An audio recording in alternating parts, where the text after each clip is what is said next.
Au fur et à mesure des années, j'ai vu les mains de mes parents s'abîmer.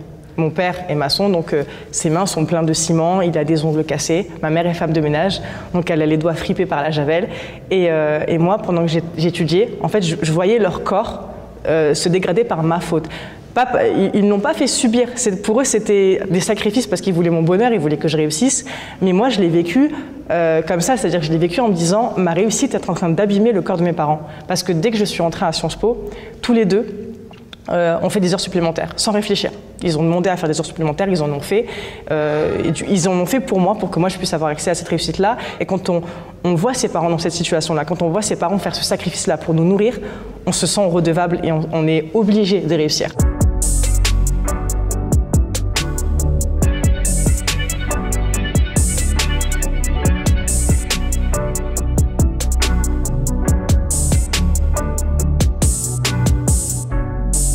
Mon prof de français, quand j'étais au lycée, m'avait dit que c'était impossible d'intégrer cette école, donc Sciences Po Paris, parce qu'il disait que c'était pas fait pour les gens comme moi, qui n'avaient pas assez de culture générale. Et les gens comme moi, en fait, il parlait de personnes issues d'immigration et qui vivent dans un quartier populaire.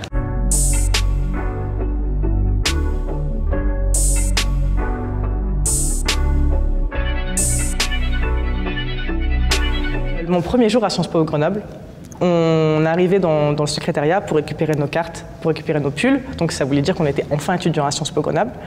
Et à la cafétéria à midi, je me suis assise avec des camarades. Et il y a un ami à moi, enfin un tout nouveau ami à moi, on va l'appeler, je sais pas, Jacques. Jacques me dit « Nesrine, tu as pris la place de ma sœur ».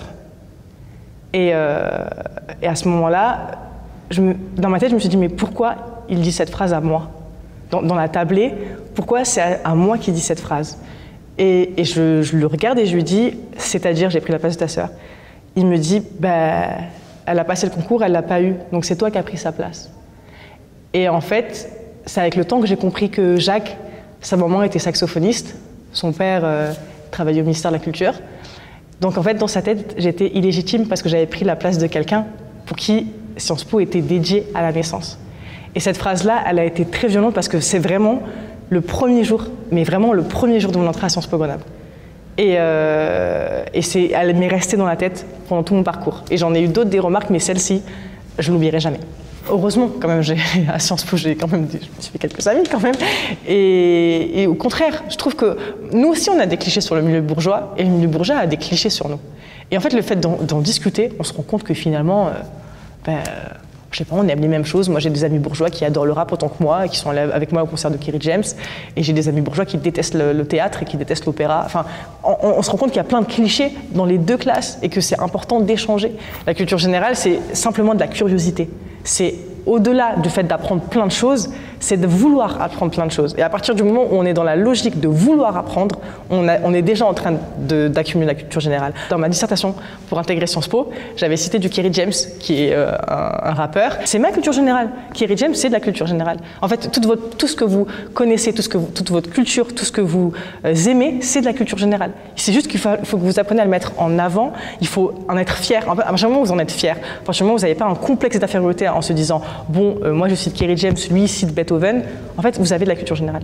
Je pense que c'est important que les 4%, donc issus de milieux ouvriers, qui sont devenus cadres, qui ont fait des grandes écoles, racontent leur parcours. Je pense que c'est important qu'on mette en avant nos histoires parce que justement ça motive d'autres personnes, ça prouve que c'est possible, ça aide d'autres jeunes à croire en leurs rêves, ça aide à, surtout moi dans les quartiers populaires, j'ai envie qu'on leur prouve que tous les métiers sont accessibles. C'est difficile, le mot ce n'est pas c'est facile, vous allez arriver en claquant des doigts. Non, évidemment c'est très difficile. Il faut beaucoup de patience. L'ascenseur social, il est bloqué. Maintenant, il faut prendre les escaliers avec des claquettes. Petit à petit, il faut monter chaque marche. Mais c'est faisable avec de la confiance en soi, avec l'aide de ses parents, l'aide financière, la confiance aussi que nos parents nous accordent.